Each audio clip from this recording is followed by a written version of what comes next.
This is the moment that deputies found Isaiah Glenn. Get out. The Flagler County Sheriff's Office had been looking for Glenn for over 5 hours after a Lyft driver told them that Glenn put a gun to the back of his head. But he was scared. I mean, he thought for sure that the guy had every intention of killing him.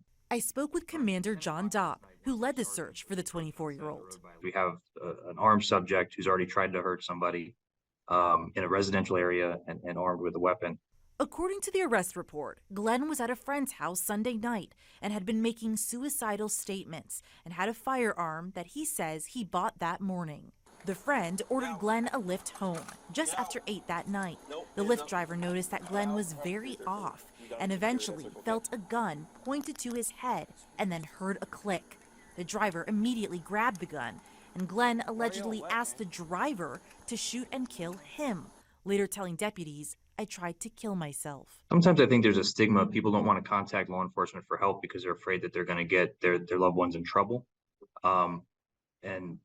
We do have a lot of resources to offer. I mean, we have a behavioral health unit that we just started about 2 years ago. Glenn got out of the Lyft and deputies tracked his cell phone, zeroing in on him at this gas station just before 2 a.m. Monday morning, where he was found hitchhiking with a random person at the pumps.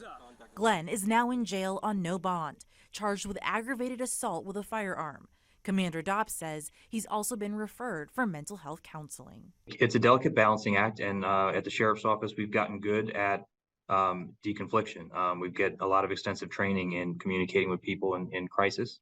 So we're able to try to balance the needs of keeping our team safe with the needs of somebody in crisis, and we've been able to do it fairly well.